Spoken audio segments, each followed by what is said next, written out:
Welcome to all. Now we going to see chapter 7 mensuration exercise 7.1 question number 4 to 10 sums explanation how to solve the sums. Question number 4. A right angle triangle PQR where angle Q equal to 90 degree is rotated about QR and PQ. If QR is 16 cm, PR is 20 cm, compare the curved surface areas of the right circular cones so formed by the triangle. இதில் வந்து என்ன சொல்லியிருக்காங்கன்னா ஒரு right angle triangle PQR இந்த மாதிரி இருக்குது. கியூங்கிற ஆங்கிளில் வந்து 90 டிகிரி வந்து இருக்குதுன்னு சொல்லிட்டாங்க. இதை வந்து PQங்கிற இதை வந்து ஆக்சஸை வச்சுக்கிட்டு ரொட்டேட் பண்ணும்போது ஒரு ரைட் சர்க்குலர் கோனும், QRங்கிறத ஆக்சஸை வச்சுக்கிட்டு ரொட்டேட் பண்ணும்போது ஒரு ரைட் சர்க்குலர் கோனும் கிடைக்குது. அப்படி கிடைக்கும் போது இருக்கக்கூடிய ரைட் சர்க்குலர் கோனோட கர்வ்டு சர்ஃபேஸ் ஏரியா CSA இதனோட வேல்யூஸ் எதில் ஹையராக இருக்கும்? PQவை வச்சுக்கிட்டு ஆக்சஸ் பண்ணும்போது ஹையராக இருக்குமா, இல்லை QRை ஆக்சஸை வச்சுக்கிட்டு ரொட்டேட் பண்ணும்போது கிடைக்கக்கூடிய ரைட் சர்க்குலர் கோனோட கர்வ்டு சர்ஃபேஸ் ஏரியா அதிகமாக இருக்குமா அப்படிங்கிறத கம்பேர் பண்ணி எழுத சொல்கிறாங்க. when we rotated about QRை ரொட்டேட் பண்ணும்போது கிடைக்கக்கூடிய ரைட் சர்க்குலர் கோனோட கர்வ்டு சர்ஃபேஸ் ஏரியா ஃபைன் பண்ணோன்னா கர்வ்டு சர்ஃபேஸ் ஏரியாவுக்கு ஃபார்முலா என்ன? πr/l square units. இப்போ வந்து பார்த்திங்கன்னா நமக்கு பையோட வேல்யூ ஆல்ரெடி கொடுக்கலன்னா 22/7 தெரியும். ஆரோட வேல்யூ எல்லோட வேல்யூ தெரியணும். நம்ம இப்போ QRங்கிறத வந்து ஆக்சஸை வச்சுக்கிட்டு ரொட்டேட் பண்ணும்போது கிடைக்கக்கூடிய வேல்யூ தான் வந்து நம்ம ஃபைன் பண்ண போகிறோம். கர்வ்டு சர்ஃபேஸ் ஏரியா, அந்த ரைட் சர்க்குலர் கோனோட கர்வ்டு சர்ஃபேஸ் ஏரியா தான் ஃபைன் பண்ண போகிறோம். நமக்கு வந்து கொஷினில் கொடுத்துருக்கிறது வந்து பார்த்திங்கன்னா QRோட வேல்யூ 16ன்னு சொல்லிட்டாங்க. அடுத்தது வந்து PRோட வேல்யூ வந்து என்னன்னு சொல்லிட்டாங்க? 20 சென்டிமீட்டர்னு சொல்லிட்டாங்க. இது வந்து இப்படி வச்சுட்டு நம்ம ரொட்டேட் பண்ணும்போது நமக்கு கிடைக்கக்கூடிய ரைட் சர்க்குலர் கோனோட ஸ்லாண்டிங் ஹைட் எல்லோட வேல்யூ வந்து பார்த்தீங்கன்னா 20ன்னு கிடைக்கும். இது வந்து 16ங்கிறது வந்து பார்த்தீங்கன்னா ஹெச்சாக இருக்கும். ஹெச் வந்து 16 கிடைக்கும். ஆனால் ரேடியஸ் ஆரோட வேல்யூ நமக்கு தெரியாது. இந்த வேல்யூ ஐடென்டிஃபை பண்ணணும். இந்த வேல்யூ ஐடென்டிஃபை பண்ணுறதுக்கு நம்ம வந்து பித்தாகரஸ் தியரம் வந்து யூஸ் பண்ணணும். பித்தாகரஸ் தியரம் யூஸ் பண்ணோம்னா நமக்கு PQ ஸ்கொயருங்கிறது வந்து என்னன்னு கிடைக்கும்? ஸ்கொயர் ரூட் ஆஃப் ஹைப்போட்டனஸோட square PR square minus other side square QR square. இதிலிருந்து நம்ம வந்து PQ வேல்யூவை அந்த ஐடென்டிஃபை பண்ணணும். PQவோட வேல்யூ ஐடென்டிஃபை பண்ணினோம்னா நமக்கு என்னன்னு கிடைக்கும்? 12 சென்டிமீட்டர்னு கிடைக்கும். 12 சென்டிமீட்டர்னு கிடைக்குமா? இப்போ வந்து கர்வ்டு சர்ஃபேஸ் ஏரியா ஃபார்முலாவில் சப்ஸ்டியூட் பண்ணி கர்வ்டு சர்ஃபேஸ் ஏரியா ஃபைன் பண்ணணும். இதை ஃபைன் பண்ணிவிட்டு அதனோட வேல்யூ எடுத்து எழுதிக்காங்க. Curved surface area of right circular cone இது வந்து QRை வந்து ஆக்சிஸை வச்சு ரொட்டேட் பண்ணும்போது கிடைக்கக்கூடிய கர்வ்டு சர்ஃபேஸ் ஏரியா. இப்போ PQங்கிறத வந்து ஆக்சிஸை வச்சுக்கிட்டு ரொட்டேட் பண்ணும்போது கிடைக்கக்கூடிய ரைட் சர்க்குலர் கோன் வந்து இந்த மாதிரி இருக்கும். இப்போ கர்வ்டு சர்ஃபேஸ் ஏரியா வந்து ஃபைன் பண்ணோம். கர்வ்டு சர்ஃபேஸ் ஏரியாவுக்கான ஃபார்முலா πr/l ஸ்கொயர் யூனிட்ஸ். இப்போ இங்கே வந்து ஸ்லாண்டிங் ஹைட் எல்லுங்கிறது 20 தான் இருக்கும். ஆனால் ரேடியஸும் ஹைட்டும் சேஞ்ச் ஆகிரும். ரேடியஸ் 16னும் ஹைட் வந்து 12ன்னு சேஞ்ச் ஆயிடும். நமக்கு ஹைட் வேல்யூ தேவையில்ல. நம்ம ஏன்னா ஃபைன் பண்ண போகிறது கர்வ்டு சர்ஃபேஸ் ஏரியா மட்டும்தான். இப்போ வேல்யூ சப்ஸ்டியூட் பண்ணி கர்வ்டு சர்ஃபேஸ் ஏரியா ஃபைன் பண்ணுங்க. இப்போ ஃபைன் பண்ண வாட்டி when we rotated about QR curved surface area, when we rotated about PQ curved surface area ரெண்டையும் கம்பேர் பண்ணுங்கள். எது ஹையராக இருக்குன்னு பாருங்கள். எது ஹையர் வேல்யூவோ அதை எடுத்து எழுதிட்டு ஃபைனலாக ஆன்சர் எழுதும்போது therefore curved surface area of the cone rotated about it PQ is larger than the curved surface area of the cone rotated about QR. in case PQங்கிறத ஆக்சிஸை வச்சுட்டு ரொட்டேட் பண்ணும்போது கிடைக்கக்கூடிய கர்வ்டு சர்ஃபேஸ் ஏரியா ஹையராக இருந்ததுன்னா, in case QRங்கிறத வந்து ஆக்சிஸை வச்சுட்டு rotate பண்ணும்போது கிடைக்கக்கூடிய curved surface area ஹையராக இருந்ததுன்னா என்னென்னு எழுதணும் ஆன்சரில்? Therefore, curved surface area of the cone rotated about its QR is larger than the curved surface area of the cone rotated about PQ. ஆன்சரை compare பண்ணிட்டு எது ஹையரோ அதுக்கு தகுந்த மாதிரி ஆன்சர் எடுத்து எழுதும்போது எழுதுங்க. Question number 5. 4 persons live in a conical tent whose land height is 19 cm. If each person's require 22 cm squares of the floor area, then find the height of the tent. கொஷினில் வந்து என்ன சொல்லியிருக்காங்கன்னா 4 persons வந்து பார்த்திங்கன்னா conical safe டென்ட்டில் வந்து வசிக்கிறாங்க. அதனோட slanting height வந்து 19 சென்டிமீட்டர்னு சொல்லியிருக்காங்க. அப்போ எல்லோட வேல்யூ வந்து 19 சென்டிமீட்டர். இதில் வந்து ஹைட்டு வந்து என்னென்ன ஐடென்டிஃபை பண்ண சொல்லியிருக்காங்க. இதில் வந்து கீழே இருக்கிற ஃப்ளோர்ஸில் வந்து ஒரு பர்சன் வந்து எவ்வளோ ஆக்குப்பை பண்ணுறாங்க, 22 சென்டிமீட்டர் ஸ்கொயர். அந்த ஃப்ளோர் வந்து எந்த சேஃபில் இருக்கோ, சர்க்கிள் சேஃபில் இருக்குது. அப்போ வந்து 4 பர்சன்ஸ் வந்து ஆக்குப்பை பண்ணுறனால அதனோட ஃப்ளோர் சேஃபோட ஏரியா பை ஆர் ஸ்கொயரோட வேல்யூ ஈக்குவல் டு 4 × 22. இதுலேருந்து எதனோட வேல்யூ ஐடென்டிஃபை பண்ணுறேங்க, ஆர் ஸ்கொயரோட வேல்யூ ஐடென்டிஃபை பண்ணுங்கள். ஆர் ஸ்கொயரோட வேல்யூ ஐடென்டிஃபை பண்ணால் ஃபார் எக்ஸாம்பிள் 28ன்னு வருதுன்னா வச்சுக்கோங்க, இதை அப்படியே வச்சுக்கோங்க. நம்ம ஹைட் தான் ஐடென்டிஃபை பண்ண போகிறோம். ஹைட் ஐடென்டிஃபை பண்ணணுன்னா இந்த வேல்யூ ரேடியஸ் வேல்யூ தெரியணும். ரேடியஸ் வேல்யூ ஐடென்டிஃபை பண்ணுறதுக்கு நம்ம வந்து இங்கே ஆல்ரெடி ஆர் ஸ்கொயரோட வேல்யூ ஐடென்டிஃபை பண்ணிட்டோம். இப்போ பித்தாகரஸ் தியரம் படி யூஸ் பண்ணோன்னா இது ஏ பி இது சின்னு வச்சுக்கிட்டிங்கன்னா நமக்கு ஹைட்டோட வேல்யூ தெரியணும். அப்படின்னா பித்தாகரஸ் தியரம் படி என்ன வரும், H equal to square root of ஹைப்போட்டனஸோட ஸ்கொயர் இங்கே வந்து 19 ஸ்கொயர் மைனஸ் ஆரோட வேல்யூ தான் சப்ஸ்டியூட் பண்ணுவோம். நம்ம ஸ்ட்ரெயிட்டாக ஆர் ஸ்கொயர் தான் சப்ஸ்டியூட் பண்ண போகிறோம். ஆர் ஸ்கொயரை சப்ஸ்டியூட் பண்ணதுனால இந்த 28 எடுத்துக்கலாம் அப்படியே. அப்போ 28. அப்போது இதை சப்ராக்ட் பண்ணி 19 ஸ்கொயரோட வேல்யூ ஃபைன் பண்ணி அதுலேருந்து 28ஓட வேல்யூவை சப்ராக்ட் பண்ணி ஸ்கொயர் ரூட் எடுத்து ஹெச்சோட வேல்யூ ஃபைன் பண்ணுங்கள். அந்த ஹெச்சோட வேல்யூ தான் கடைசி எடுத்து எழுதுங்க. தி height of the conical tent equal to எவ்வளோன்னு எடுத்து எழுதி சென்டிமீட்டர் அப்படின்னு மென்ஷன் பண்ணுங்க. Question number 6. A girl wishes to prepare birthday caps in the form of right circular cones for her birthday party using a sheet of paper whose area is 5720 cm square. How many caps can be made with the radius 5 cm and height 12 cm? கொஷினில் வந்து என்ன சொல்லியிருக்காங்கன்னா, ஒரு girl வந்து birthday gap வந்து செய்து அந்த gap வந்து பார்த்திங்கன்னா ரைட் சர்க்குலர் கோன் சேஃபில் இருக்குது. அப்போ அந்த கேப்போட பேஸ் ஏரியா வந்து பார்த்திங்கன்னா ஓப்பனாக இருக்கும். அப்போ இந்த கேப் செய்கிறதுக்கு தேவைப்படுற ஷீட் ஆஃப் பேப்பருக்கு வந்து பார்த்திங்கன்னா ஷீட் ஆஃப் பேப்பரோட ஏரியா வந்து பார்த்திங்கன்னா இந்த கோனோட கர்வ்டு சர்ஃபேஸ் ஏரியாவுக்கு வந்து ஈக்குவலாக இருக்கும்.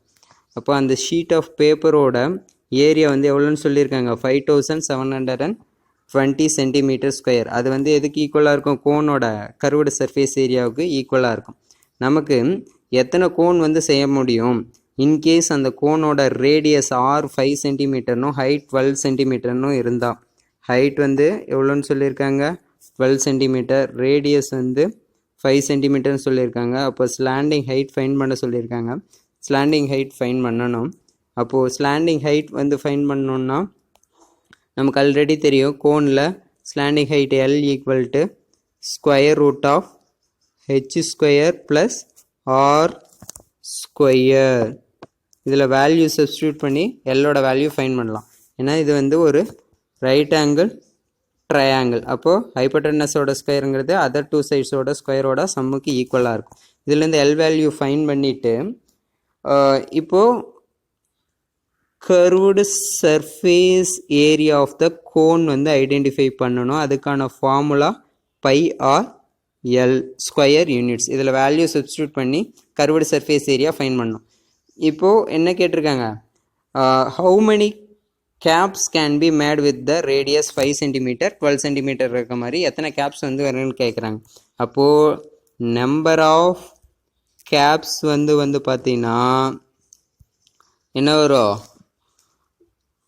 Area of the paper divided by curved surface area of cap, area of cap, area of one cap, area of one cap, ஒரு கேப்போட ஏரியா. இதை டிவைட் பண்ணா உனக்கு எவ்வளோ நம்பர் ஆஃப் கேப்ஸுங்கிறது கிடைக்கும். அப்போ கீழே ஆன்சர் ஃபைனலாக வந்து therefore we can made it a some number of caps. என்ன நம்பர்ஸ் கிடைக்குதோ அந்த நம்பர் ஆஃப் கேப்ஸ்ன்னு எழுதணும். Question number 7. The ratio of the radius of two right circular cones of same height is 1:3. Find the ratio of the curved surface area when the height of each cone is 3 times the radius of the smaller cone. Question number 7. இதில் என்ன சொல்லுங்கன்னா, ரெண்டு right circular கோனோட ratios வந்து பார்த்தீங்கன்னா 1:3ன்னு சொல்லியிருக்காங்க. Smaller cone radius ஸ்மாலராக இருக்கிறத வந்து R1ன்னு எடுத்துக்கிறோம், பிக்கர் ரேடியஸாக இருக்கிறத வந்து R2ன்னு எடுத்துக்கிறோம். அதனோட ரேடியஸோட ரேஷியோஸ் 1:3ன்னு இருந்ததுன்னா அந்த ரெண்டு ரைட் சர்க்குலர் கோனோட கர்வ்டு சர்ஃபேஸ் ஏரியாவோட ரேஷியோஸ் வந்து என்னன்னு கேட்குறாங்க. அப்போ அதனோட ரேஷியோஸ் ஃபைன் பண்ணோம்னா pi R1 into L1 divided by pi R2 into L2. ரேஷியோஸை நம்ம ஃப்ராக்ஷனாகவும் எழுதிக்கலாம். இதை தான் ஃபைன் பண்ண சொல்லியிருக்காங்க. இதை ஃபைன் பண்ணோன்னா நமக்கு L1 தெரியணும், L2வும் தெரியணும். அப்போது அதை L1 L2 ஐடென்டிஃபை பண்ணணும். கொஷினில் என்னென்ன சொல்லியிருக்காங்க, ஹைட்டு ரெண்டு ரைட் சர்க்குலர் கோனோட ஹைட்ஸும் வந்து ஸ்மாலர் ரேடியஸ்க்கு மாதிரி 3 டைம்ஸ் இருக்குன்னு சொல்லியிருக்காங்க. அப்போ ஸ்மாலர் கோனோட ஹைட்டுங்கிறது 3 டைம்ஸ் R1னும், பிக்கர் ரேடியஸ் இருக்கக்கூடிய கோனோட ஹைட்டும் 3 டைம்ஸ் R1ன்னு தான் இருக்கும். ரேஷியோஸ் வந்து இருக்கும்போது அது வந்து எதுக்கு ஈக்குவலாக இருக்கும், ரேஷியோஸ் 1:3 அப்படி இருக்குன்னா அது வந்து என்ன meaning, X 1x ratio 3x ஒரு காமனான வேரியபிளால் மல்டிபிள் ஆகிருக்கிறதா தான் மீனிங். ஏன்னா ரேஷியோஸை நம்ம அப்படி தான் எழுதும். அப்போது R1 வந்து எக்ஸுன்னும் R2 வந்து 3x அப்படின்னு இருக்கும். அப்போ இங்கே H1ஓட வேல்யூ என்னன்னு மாறிடும், 3xனும், H2ஓட வேல்யூ 3xன்னு மாறிடும். இப்போது இந்த வேல்யூஸ்லேருந்து L1 ஃபைன் பண்ணோன்னா ஸ்கொயர் ரூட் ஆஃப், நமக்கு ஆல்ரெடி கோனில் வந்து ஸ்லாண்டிங் ஹைட் ஃபைன் பண்ணுறதுக்கு ஃபார்முலா தெரியும், L1 equal to square root of H1 square height square plus radius square. இங்கே ஹைட்டுங்கிறது H1, ரேடியஸுங்கிறது R1. அடுத்தது L2 ஃபைன் பண்ணுறதுக்கு H2 square plus R2 square. H1ங்கிறது வந்து 3xங்கிறதுனால 3x ஹோல் ஸ்கொயர்னு வரும். அதை ஸ்கொயர் பண்ணால் 3 ஸ்கொயர் பண்ணால் 9, எக்ஸ் ஸ்கொயர் பண்ணால் எக்ஸ் ஸ்கொயர் ப்ளஸ் R1ங்கிறது வந்து பார்த்திங்கன்னா எக்ஸ் இருக்கிறதுனால எக்ஸ் ஸ்கொயர். இங்கே H2ங்கிறதும் அதே வேல்யூ 3x, அதை ஹோல் ஸ்கொயர் பண்ணும்போது 9x ஸ்கொயர்னு வந்துடும். R2ஓட வேல்யூ 3x ஸ்கொயர்னு இருக்கிறதுனால அதுவும் 9x ஸ்கொயர்னு வரும். 9x ஸ்கொயர் ப்ளஸ் எக்ஸ் இதை ஆட் பண்ணால் ஸ்கொயர் ரூட் ஆஃப் 10x. இங்கே வந்து 9x ப்ளஸ் 9x அப்போ 18xன்னு வரும். அப்போ 18x ஸ்கொயர்னு வரும். இந்த 8 ஸ்கொயர் ரூட் ஆஃப் இந்த 18 வந்து எப்படி எழுதிக்கலாம், 9 இன்ட்டு 2ன்னு எழுதலாம், 9 இன்ட்டு 2. அப்போ இந்த 9 ஸ்கொயர் ரூட் எடுக்கும்போது 3ங்கிறது வெளில வந்துடும், 2ங்கிறது அப்படியே தான் இருக்கும். அப்போ எக்ஸ் ஸ்கொயருக்கு ஸ்கொயரு இந்த ஸ்கொயருக்கும் அந்த ஸ்கொயர் ரூட்டு கேன்சல் ஆயிரும். அப்போது வந்து 3 into square root of 2 into x. இங்கே வந்து என்ன வரும், square root of 10 into x. இந்த எக்ஸுக்கு மேலே இந்த ஸ்கொயர் ரூட் வேல்யூஸ் வரக்கூடாது, அது எழுதும்போது கேர்ஃபுல்லாக எழுதுங்க, எக்ஸை கொஞ்சம் தள்ளி எழுதணும். அடுத்தது ratio of the curved surface area. இப்போ இந்த ரெண்டு வேல்யூவும் டிவைட் பண்ணி ரேஷியோ என்ன வரும் அப்படின்னு எழுதிக்கோங்க. ஸ்கொயர் ரூட் ஆஃப் 10 வந்து எப்படி எழுதிக்கலாம், ஸ்கொயர் 10 வந்து 5 இன்ட்டு ஸ்கொயர் ரூட் ஆஃப் 2 இப்படின்னு எழுதிக்கலாம். இதை மாதிரி எழுதிட்டு கேன்சல் பண்ணி சிம்ப்ளிஃபை பண்ணி ஆன்சர் எழுதுங்க. கடைசி என்ன எழுதணும், the ratio of the curved surface areas equal to என்ன வருதோ அந்த வேல்யூ எழுதுங்க. Question number 8. The radius of the sphere increases by 25%. Find the percentage increase in its surface area. கொஸ்டினில் வந்து என்ன சொல்லியிருக்காங்கன்னா, ஒரு ஸ்பியரோட ரேடியஸ் 25% வந்து இன்க்ரீஸ் ஆகும்போது அதனோட சர்ஃபேஸ் ஏரியா வந்து எவ்வளோ பர்சன்டேஜ் வந்து இன்க்ரீஸ் ஆகும் அப்படின்னு வந்து கேட்டிருக்காங்க. நார்மலாக ஒரிஜினல் ஸ்பியரோட ரேடியஸ் ஆர்னு எடுத்துக்கிட்டோம்னா அதனோட surface area 4πr² square units. இப்போ ரேடியஸ் வந்து இன்க்ரீஸ் வந்து எவ்வளோன்னு சொல்லியிருக்காங்க 25%. அப்போ நியூ ரேடியஸ் வந்து என்னவா இருக்கும் R1ன்னு எடுத்துக்குவோமா. R1 equal to r plus original radius plus 25% அதில். அப்போ ஒரு நம்பரில் 25%ங்கிறது டைரெக்டாக மல்டிபிள் பண்ணிக்கலாம். R into 25/100. இதை சிம்பிளிஃபை பண்ணால் 1/4. இதை கிராஸ் மல்டிபிள் பண்ணிங்கன்னா என்ன வரும் 5/4R. அப்போ R1ஓட வேல்யூ 5/4Rன்னு வருது. இப்போது curved surface area of the new sphere, அதுக்கு நான் ஃபார்முலா என்ன வரும் 4πr². ஆர் இங்கே R² ஸ்கொயர் யூனிட்ஸு. இங்கே ஆரோட வேல்யூக்கு பதில் எதை சப்ஸ்டியூட் பண்ணோம், இந்த R1ஓட வேல்யூ சப்ஸ்டியூட் பண்ணோம். அதை சப்ஸ்டியூட் பண்ணோன்னா 5/4R ஹோல் ஸ்கொயர். இதை ஸ்கொயர் பண்ணும்போது 25/16R² வரும். இதுக்கப்புறமா என்ன கேட்டிருக்காங்க, பர்சன்டேஜ் இன்க்ரீஸ் வந்து கேட்டிருக்காங்க. அப்போ பர்சன்டேஜ் இன்க்ரீஸ் வந்து ஐடென்டிஃபை பண்ணணும்னா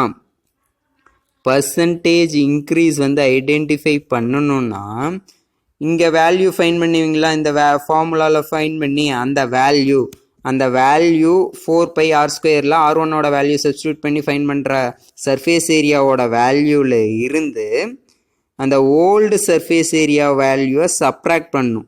நியூ சர்ஃபேஸ் ஏரியாவிலேருந்து ஓல்டு சர்ஃபேஸ் ஏரியாவோட வேல்யூ சப்ராக்ட் பண்ணிவிட்டு நம்ம ஓல்டு சர்ஃபேஸ் ஏரியாவிலேருந்து தான் எவ்வளோ இன்க்ரீஸ் ஆகுதுன்னு பார்க்க போகிறோம். அப்போ old surface area into 100 into என்ன வரணும் 100ன்னு மல்டிபிள் பண்ணிக்கணும். இது வந்து நியூ சர்ஃபேஸ் ஏரியாவிலேருந்து ஓல்டு சர்ஃபேஸ் ஏரியாவை சப்ராக்ட் பண்ணணும். டிவைடட் பை ஓல்டு சர்ஃபேஸ் ஏரியாவுக்கு தான் நம்ம ஃபைன் பண்ண போகிறோம். இன்ட்டு 100. புரியுதா? உங்களுக்கு புரியுற மாதிரி சொல்லணும். இப்போ வந்து நீ வந்து எக்ஸாம் எழுதுகிற, மேக்ஸ் எக்ஸாம் எழுதுறேன்னா அதில் ஃபஸ்ட் டைம் வந்து 80 மார்க்ஸ் எடுக்கிற, செகண்ட் டைம் வந்து 100க்கு எழுதுகிற 80 மார்க்ஸ் எடுக்கிற, செகண்ட் டைம் எழுதும்போது வந்து 100க்கு அவுட் ஆஃப் 100 வந்து எடுக்கிற. எவ்வளோ பர்சன்டேஜ் இன்க்ரீஸ்னால் நம்ம வந்து நியூவாக வாங்கின மார்க்கில் ஓல்டு மார்க்கில் இருந்து தான் எவ்வளோ மார்க் இன்க்ரீஸ் ஆகிருக்குன்னு பார்க்க போகிறோம். அப்போ ஓல்டு மார்க்கை தான் பேஸ் பண்ணி சொல்ல போகிறோம். அப்போ கீழே old mark divided by old mark, மேலே வந்து எவ்வளோ மார்க்ஸ் இன்க்ரீஸ், அந்த ஓல்டு மார்க்லேருந்து எவ்வளோ மார்க் இன்க்ரீஸ் ஆகிருக்கு 100 மார்க்ஸ் மைனஸ் 80. அப்போ 20யா. அப்போது 20 டிவைடட் பை 80 இன்ட்டு பர்சன்டேஜ்னாவே 100ஆல் மல்டிபிள் பண்ணும் இன்ட்டு 100. அதே பேசிஸ் தான் நம்ம இங்கேயும் யூஸ் பண்ணுறோம். Question number 9. The internal and external diameter of the hollow hemispherical vessels are 20 cm and 28 cm respectively. Find the cost of the paint the vessels all over at rupees 0.14 per centimeter square.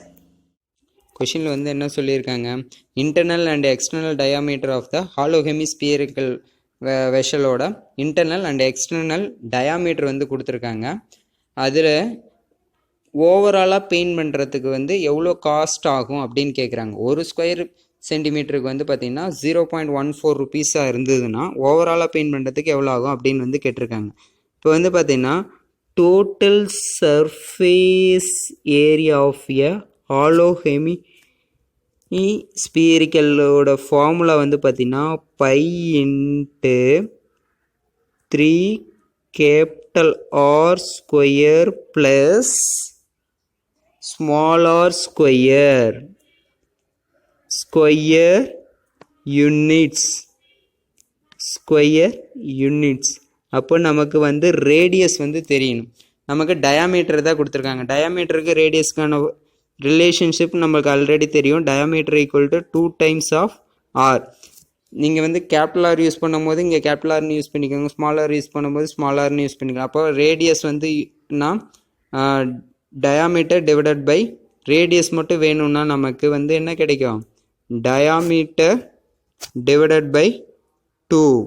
அப்போ இதை fine பண்ணி small ஆரோட value என்னன்னு கிடைக்கும், 2ஆல் divide பண்ணுனா 10ன்னு கிடைக்கும். Capital ஆரோட value 2ஆல் divide பண்ணால் என்னன்னு கிடைக்கும், 14ன்னு கிடைக்கும். இப்போ நமக்கு தெரிஞ்சிச்சு டோட்டல் சர்ஃபேஸ் ஏரியா ஃபைன் பண்ணியாச்சு. எவ்வளோ ஏரியான்னு கிடைக்கும். Cost of painting per square metre கொடுத்துருக்காங்க. நமக்கு டோட்டல் சர்ஃபேஸ் ஏரியா எவ்வளோ சென்டிமீட்டர் ஸ்கொயர் இருக்கோ அதால் மல்டிபிள் பண்ணிங்கன்னா உங்களுக்கு காஸ்ட் ஆஃப் பெயிண்டிங் எவ்வளோன்னு கிடைக்கும். Question number 10. The frustum shaped outer portion of the table lamp has to be painted including the top part. Find the total cost of painting the lamp if the cost of painting 1 square centimeter is ₹2. வந்து என்ன சொல்லியிருக்காங்கன்னா, ஒரு frustum shaped outer portion இருக்கிற table லேம்பை மட்டும் paint பண்ணுறோம், including the top போர்ஷனும் வந்து சொல்லியிருக்காங்க. அப்போ நம்ம அதை டோட்டலாக பெயிண்ட் பண்ணுறதுக்கு எவ்வளோ காஸ்ட் ஆகும்னு ஃபைன் பண்ண சொல்லியிருக்காங்க. ஒரு ஸ்கொயர் மீட்டருக்கு எவ்வளோ ஆகுதான், ₹2 ஆகுதான். அப்போது டோட்டலாக எவ்வளோ ஆகும் அப்படின்னு ஃபைன் பண்ண சொல்லியிருக்காங்க. இதுக்கு நம்ம வந்து என்ன பண்ணோம், ஃபர்ஸ்ட் ஆஃப் ஆல் வந்து பார்த்திங்கன்னா கர்வ்டு சர்ஃபேஸ் ஏரியா ஃபைன் பண்ணோமா. ஏன்னா இந்த ஃப்ரஸ்டமோட கர்வ்டு சர்ஃபேஸ் ஏரியா ப்ளஸ் இந்த டாப்புக்கு ஃபைன் பண்ணுறனால, இந்த டாப்புக்கு பெயிண்ட் பண்ணுறனால டாப்போட ஏரியாவும் ஃபைன் பண்ணணும். அப்போ நம்ம ஃபைன் பண்ண வேண்டியது ஒன்று curved surface area of frustum ஒன்று. செகண்டாக என்ன ஃபைன் பண்ணணும், இந்த டாப் போர்ஷன் வந்து எப்படி இருக்கும், சர்க்கிள் ஷேப்பில் தான் இருக்கும். அப்போ சர்க்கிளோட ஏரியா